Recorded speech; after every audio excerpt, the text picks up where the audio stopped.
Hey everyone, Airrack is a person I've learned about before, mainly because of one challenge he did a while back, trying to travel around the world while also uploading a video every day. If you want to know more about that, it's a video I reacted to. But if there's any doubt in your mind that there's no way it's real, then you're right, because there's a lot of evidence proving so. In fact, there's enough to make it feel that Airrack wants you to solve the mystery of where he was actually and how early he pre-made the videos. And why do I bring this up? Well, it's because I thought that was the only challenge he faked, but as it turns out, the other challenges he did, acting like they're legit, when in reality, he made up a lot of the video. The worst thing is that some of these videos really aren't that insane, like they're very basic challenges, but even in those, they're edited in a way to hide up some lies. If they were presented in the actual way it happened, they would still be entertaining to watch, but it's just so hard to ignore parts that are so blatant to be fake. Like it only take a few seconds to prove so. If this is your first time seeing these videos, you're going to be blown away at how obvious some of these lies are.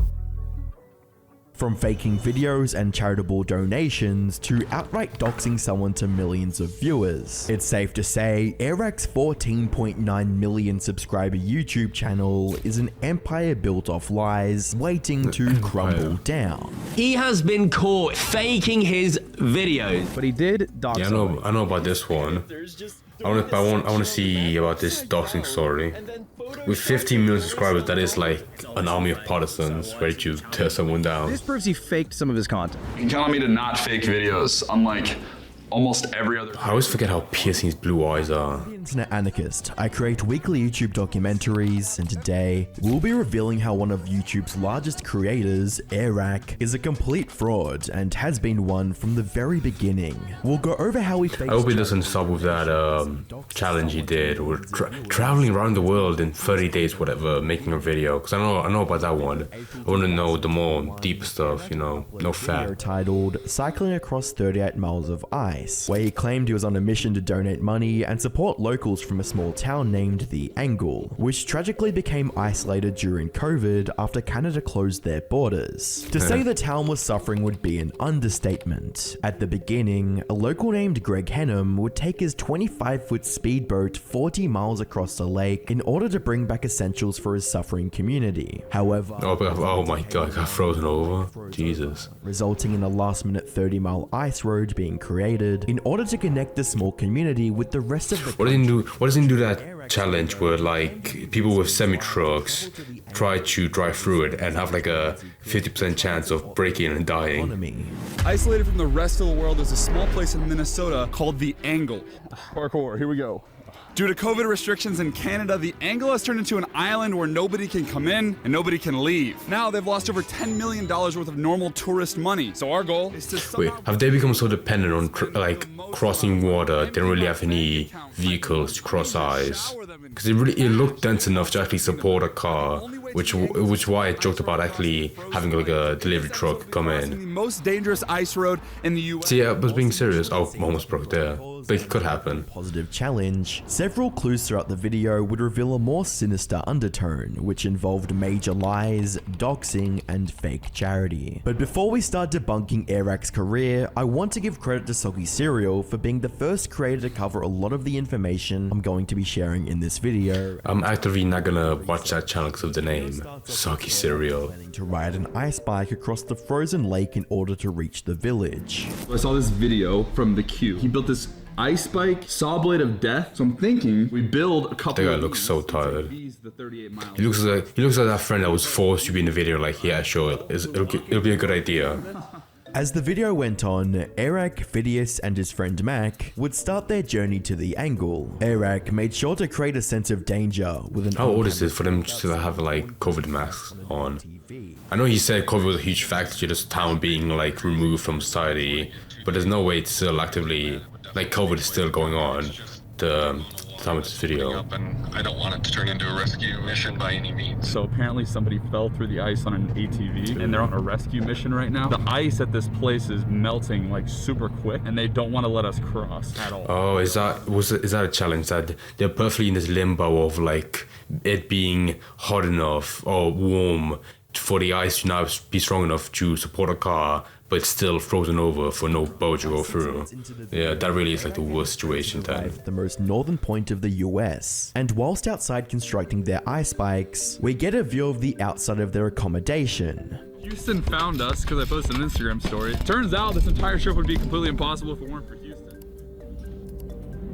Keep these buildings in mind, as they are an important clue to proving this entire video series to be horribly staged. After constructing the bikes, they made... How do you stage it then? Because it looks legit, like, he got the bikes, he went to this small town. Oh my gosh, oh my gosh. Back up. Seriously. What am I supposed to do right now? Wait, so is he really planning on like going and giving not donations, like actual food to the town? Because if that's more like card there on the back of the bike, if that's the whole amount of food they plan on giving in, then yeah, probably won't be enough. But it'll be good for the video to make it seem like charity, so that's nice. We can see that at this point, the only part of the bike under the ice was the front wheel. However, with each video cut, it seems the bike becomes more and more submerged under the water. It would be funny if it just cut to like the next frame, the guy was actually frozen over and died underwater. Oh my god. It's sinking. Oh my god.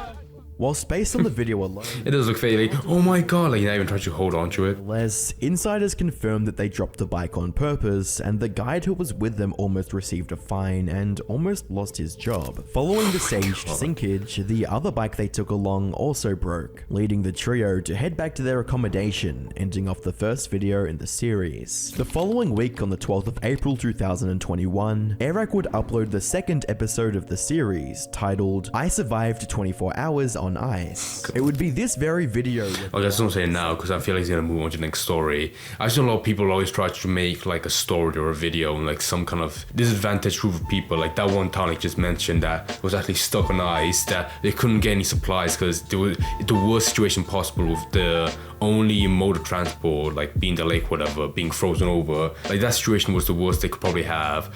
But it's probably the funniest where you try to look at that kind of town and be like, oh, we could make a great video series by trying to travel across the lake with bikes with wheels replaced with saws, which to a 5-year-old sounds like pretty, badass. But if you didn't like, fake the crash and like push the bike on the water, then it's really not that great of like a mode of transport. I even feel like the mere idea of just having like normal bikes, we just try to walk through the lake, sounds like simple enough. I mean, it's not that hard that there's a risk of them, getting hurt or being stranded, but it's also, simple enough that they could actually achieve it and make it seem like a good story where they actually helped people. Plus then they probably have like more capacity to carry supplies as opposed to like small like store basket they had on the bike. To unravel. 4 minutes into the video, they get connected with a local private pilot.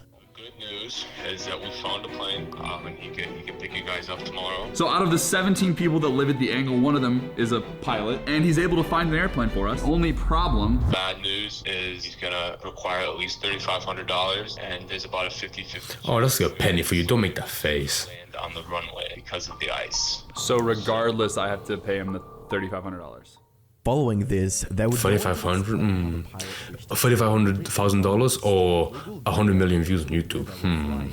So this pilot guy has chosen to stay completely anonymous because this whole flying into the angle thing is in the gray area of what's legal. You wouldn't be able to put him in the video. He wants us to blur his face. Right. After this, Airrack and his friend Max is that sent the guy that got this. doxxed? To hide his identity, we agreed to call him in this entire video. Have fun blurring his face in the entire video, buddy. The reason I censored the name they quote agreed to use is because Airrack and his friend Mac decided to use the real pilot's name throughout the entire video. And No in Sonic way. Serial's video, he demonstrated just how damaging this dox really was. I'm my not going God, to that read is the awful. name of the pilot. I'm gonna Oh censor my god, it. sorry. I'm being like a dumbass. Like, that really setting in slowly for me. Like, not only did the guy try to help his, hometown by getting supplies in, which I'm guessing was the mission, but yeah, now I'm gonna admit the best that's gonna happen if like the police, get angry at him, he's gonna have his license revoked, and at worst, he could get arrested. But you can still find it in Airrack's video. I mean, they chant it over and over again. No, thankfully not in this video. Completely doxing the guy, because when you know that there are only a handful of private pilots in that exact area, then, well, leaking his name is like showing his... I just imagine he's like some 40-year-old guy that's so miserable in life, and this annoying kid, he's not that young, but to him, probably is a kid, just come and be like, hey, can you fly us out to this random town, please? We'll pay you like $3,000. Another point Soggy made was how Airrack and Mac continuously talked down on the pilot and made it seem like he had no idea what he was doing, even going as Oh, that's barely a blur, really? There's like 5% Gaussian blur on his face.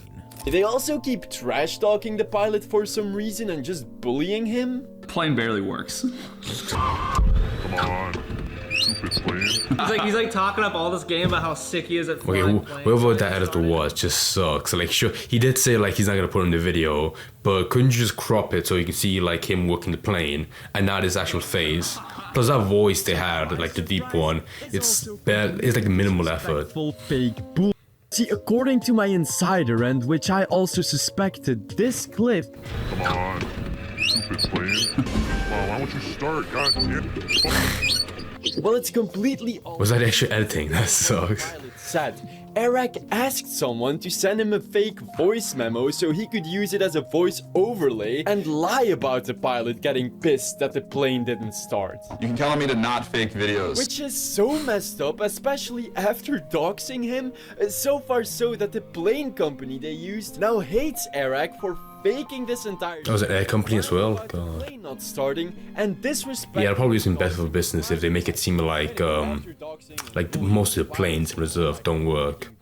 Also, that motion he was doing, like jerking back that stick front and forward, wasn't that just like to begin the engine?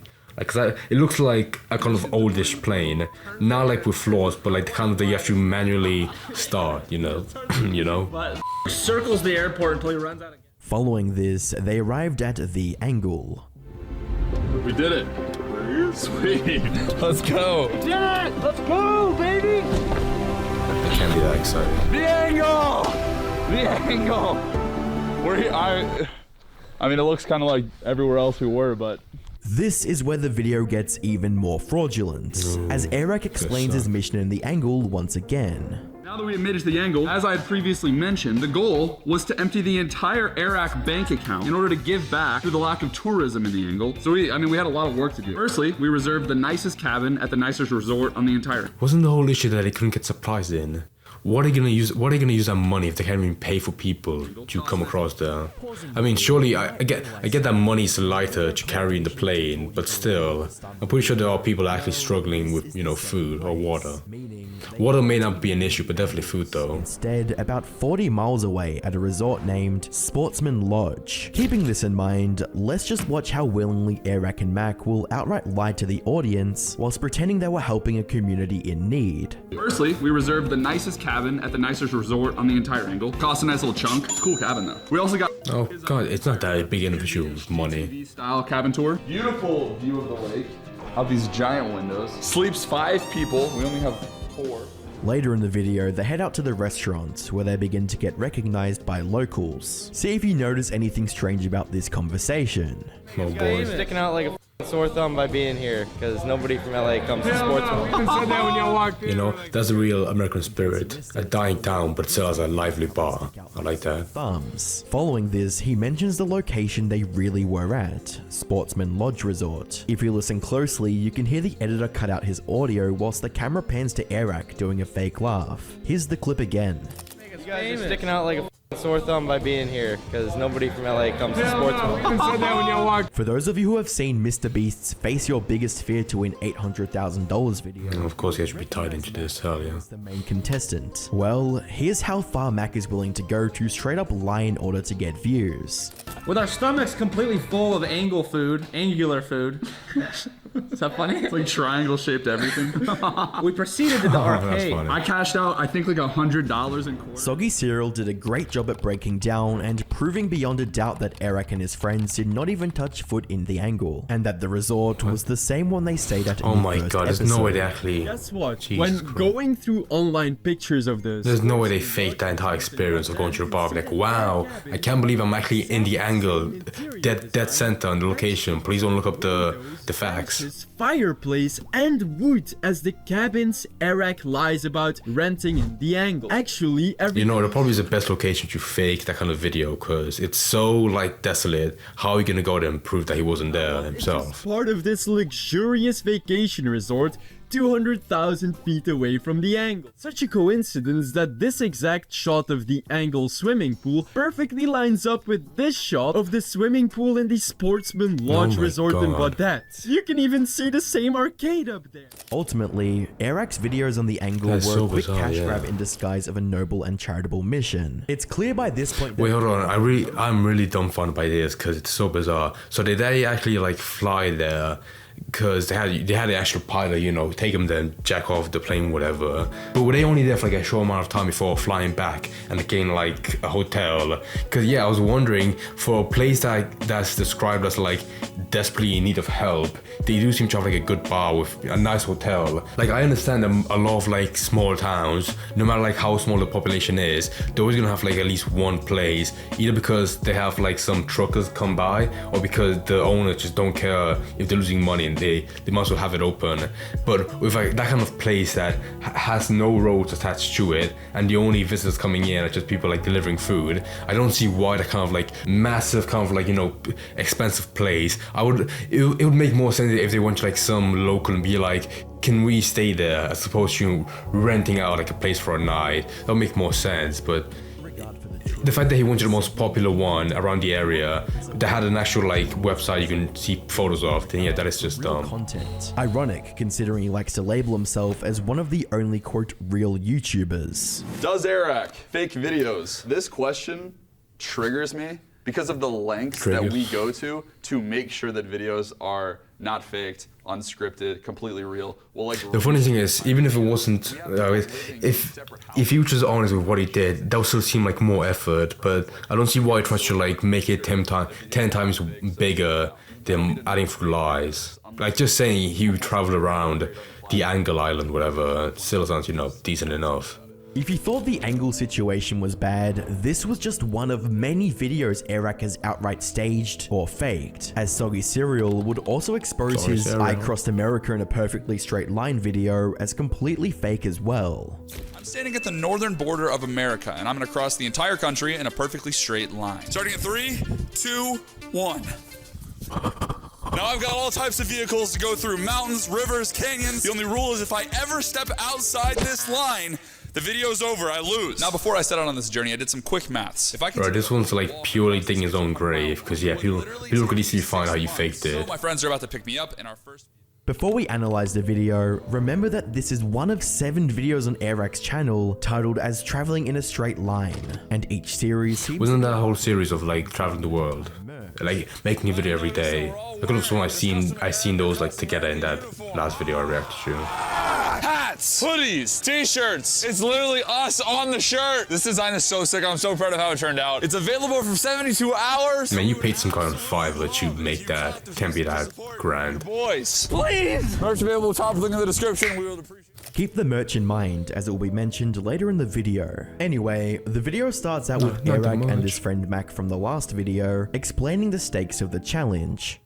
The terrain's gonna get back here. We're gonna do this all the way across America. We are not stopping until I literally touch the ocean on the other side of the country. We need to walk perfectly straight this way. And just if you crossed America, like from the center, wouldn't you just get to Mexico? Either side. To avoid trespassing and make sure this mission is actually possible. And just so that you guys know this is 100% legit, I actually put the map to this route in the description. You can go try it for yourself if you want. Despite including a map link in the description, it was just another ploy to try and make the viewer believe that it was real, as Soggy Cereal managed to completely debunk the map in his recent video about Airrack. Oh, so see this daycare over here? Well, this daycare is at the start of his route, and he's driving down this road. What daycare is in that town? Like that looks... okay, never mind, take that back. It looks kind of big. It looks like 10 people lived in that place. You're gonna fall off the line, and you're gonna fail the challenge. No! If you weren't already 20 miles off the line at this point, oh my God, which I could identify by the billboards in the back, the structure of the sign, and conveniently enough... There's something like the geoguessr guy would see within like a millisecond, like, no, it's wrong, incorrect, no, lies. Now, this wasn't the only evidence pointing towards the line being fake. Later in the video, Soggy also discovers that they used Photoshop to manipulate the map in order to create fake obstacles. Wow. For us to go straight is to go. Any person with like a decent knowledge of the US map could easily see that including me. It's a frozen swamp in the middle of the night. It's for the line. But also, this forest obstacle they talk about, well, it doesn't even exist. See, I knew that the editors of Airrack were only going to show him allegedly driving over screenshots of the route they linked in the description to make the video seem more legit. But I couldn't find this area anywhere along that route until I finally realized that his editors just turned this section on the map upside down and then photoshopped the forest on top of it. You can count on me to not fake videos. This is literally even a kid would see that. You know what? He really does have the perfect fan base because the kind of, I'm not gonna say that most of his fans are kids, but with the kind of effort, with the kind of stuff he leaves out to like make people see that his videos are faked, there's only a kid wouldn't go through the effort of like looking up what he was talking about, like the map, but also just seeing the video what he faked, like photoshopping a forest on the line. I mean, I can see it right now, like the edges are like barely blurred in to the actual map, like it's not even on the grid, which I feel so bad for the editor because of course you can't make it that complex, like making it seem like it's actually part of the map, because even if you did, people could tell, like, wait a second, I live in the area and I don't know a single like forest area that looks like that. But I guess to make the video more, you know, interesting, he wanted you at a forest, like have a terrain for every section of the video, like a desert or a forest, you know, to make the video more exciting for the little boys and girls to watch. Give a shit about either the line or the challenge and just wants to see his YouTube stats.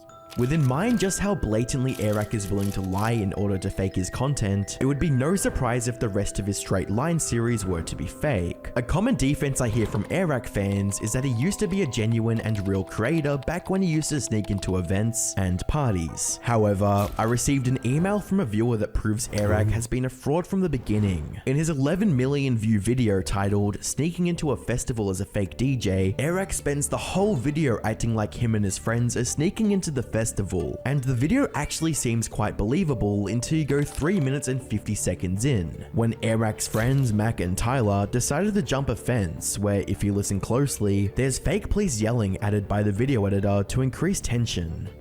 2, 1, go. That's the worst, man.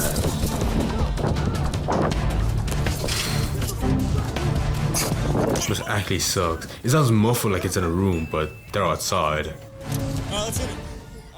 Whilst the sound effect was misleading, it's not enough to prove the entire video as fake, but what is enough to prove it as fake were the multiple times they accidentally displayed their entry wristbands, meaning they paid for the ticket before entering and staged the entire sneaking in part of the video. And just a reminder, that's like the simplest part ever. 2021. I really want to see like a Make-A-Wish kid want to be in a Airrack video because they're miserable and depressing, but they see how fake most of the videos are. This channel. Like, Hey Internet Anarchist viewers, I snuck into this video to expose Airrack for allegedly scamming his entire audience using false advertising for the merch he sold and excessively plugged during his fake Around the World in 30 Days challenge. Give my YouTube password to Mr. Beast, who has agreed that I have 30 days to make it around the earth. Yeah, so during his fake 30 Days challenge, Airrack not only abuses that FOMO marketing strategy with every video, only available during the holiday season. That really just like bad merch. I'm sorry. I'm sorry to all the Airrack fans watching this video as well. These limited edition hoodies, they'd receive one with a unique serial number on its sleeve. Have a unique Mafia number on the sleeve and are only available until the end of this month. Or as Airrack puts it, your unique Mafia member number. Every sleeve is marked with a Mafia member number. This is your... There's no way you can mess up a serial number. Can you just like track down all the numbers and not make two of the same? Products from their favorite creators. Thanks, Airrack. That is so cool. Except everybody got the number 1 on their sleeve. Oh, come on, really? I thought it was gonna be like 10 people that got the number 27, but every single one with 1? I don't know, but where I'm from, we call that false advertising. And that's illegal. Great job, Airrack. Marked with a Mafia member number. This is your official membership. Alright, now that my job is done here, I'm off to eat some more cereal, and don't tell IA I snuck into his video. Serious, Doggy? I just want to say now, I hate YouTuber merch. Like, that story in of itself just solidified how horrible it can turn out, even if you work really hard. And the fact that he messed up the simplest, like feature, like having a serial number, but it was all number one. Jeez. It seems like Airrack is also aware of this, as from the 5th of February, the date Soggy Cereal uploaded his video, to the 8th of February, Airrack deleted roughly 28 million views worth of content as seen on his social blade. Whilst Airrack won't lose his audience, and his videos will still continue to gain millions of views, mainly due to iPad kids who simply play his videos on repeat and don't pay any attention to YouTube drama, he will always be known to the older audience as a complete sellout, someone willing to do anything for views, even if that means lying to his entire audience and taking advantage of tragedy to make himself look like a hero. Click the video on screen to find out how Airrack faked his 30-day across Europe series.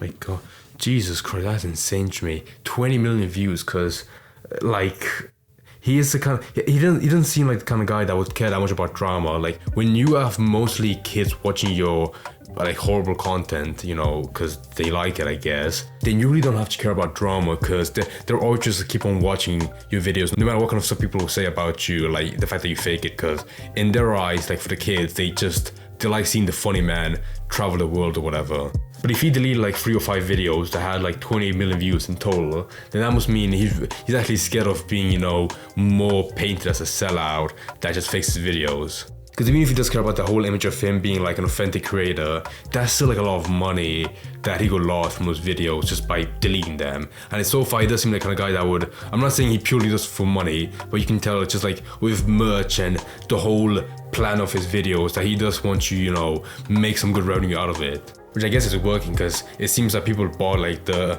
Mafia hoodie, even though it looks like the most generic stuff you could buy on like, Redbubble, yeah, that's the site where anyone could create it, but I guess if it had his name on it, then people are more likely to buy it. But despite that, if he showed the earliest example of him faking his videos like 2 years ago for like some Marshmallow concert when he was like, you know, massive, and he's still like making videos today, or is still massive, then more than likely he can still keep on doing it, because no matter how much drama you're in or whatever people call you, as long as you still maintain your kid fan base that will still click on your videos no matter what, you really can do whatever you want in the video, just make it as fake as possible. But you know, as long as it still has like the huge kind of like Mr. Beast plan of doing like incredible shit, then you can do whatever you want, you know, like goddamn.